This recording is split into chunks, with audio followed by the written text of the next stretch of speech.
esteja convosco. Proclamação da Boa Nova de Jesus Cristo segundo Lucas.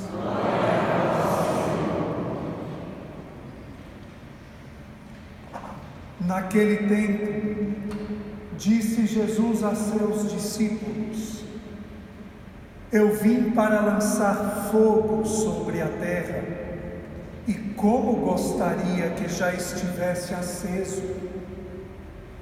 Devo receber um batismo, e como estou ansioso até que isto se cumpra. Vós pensais que eu vim trazer a paz sobre a terra? Pelo contrário, eu vos digo, vim trazer divisão, pois daqui em diante, numa família de 5 pessoas, 3 ficarão divididas contra 2, e 2 contra 3. Ficarão divididos o pai contra o filho, e o filho contra o pai, a mãe contra a filha, e a filha contra a mãe, a sogra contra a nora, e a nora contra a sogra. Palavra da salvação.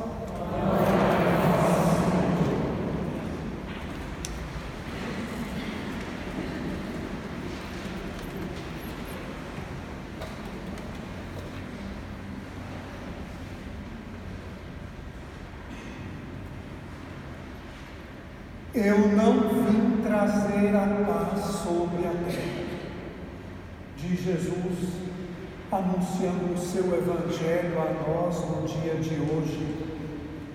Jesus Cristo que tem nos ajudado nas últimas semanas a voltarmos para nós mesmos enquanto cristãos do mundo, o que significa e em que implica ser cristão em meio a um mundo tão conturbado como é o nosso nos dias de hoje.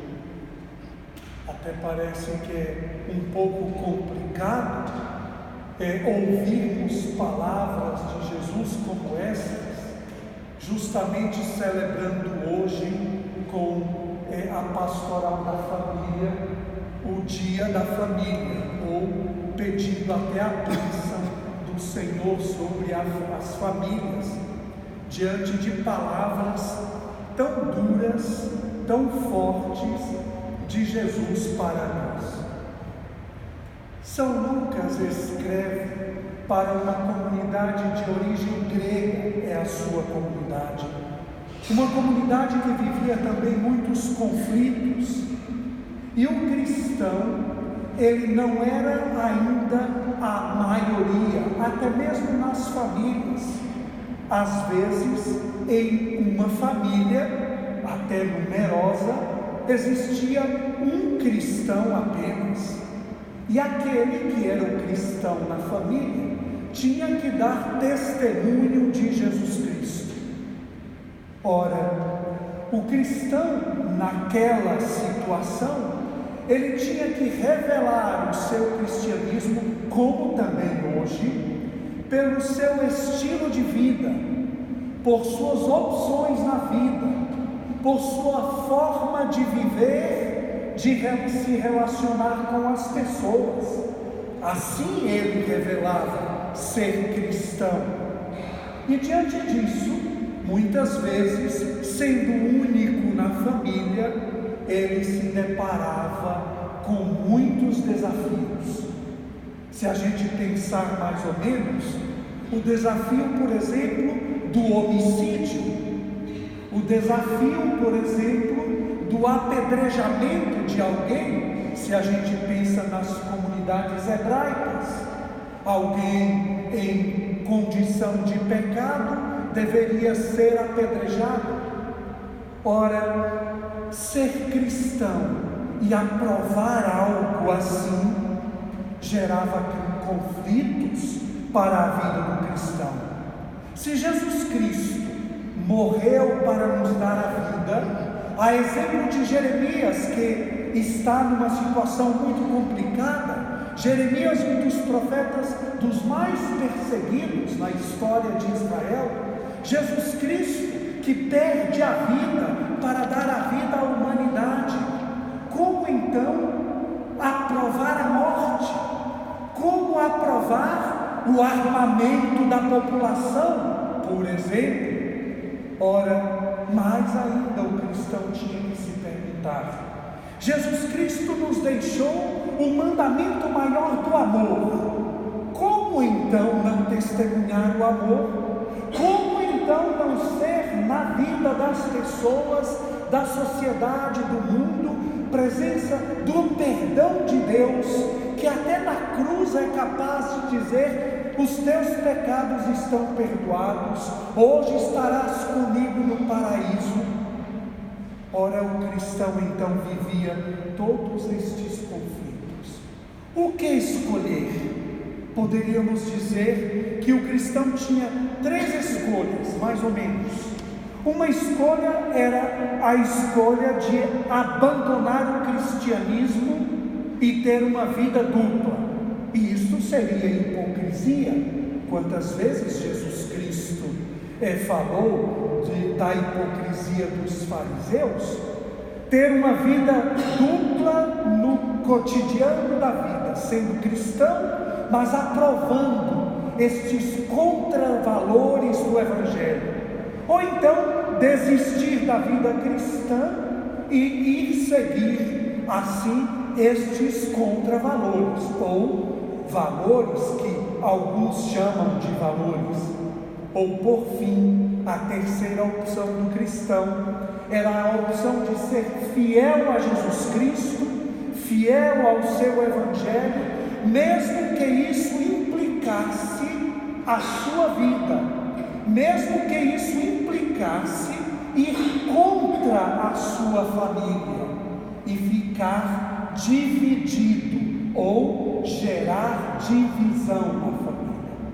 O cristão tinha que tomar uma decisão.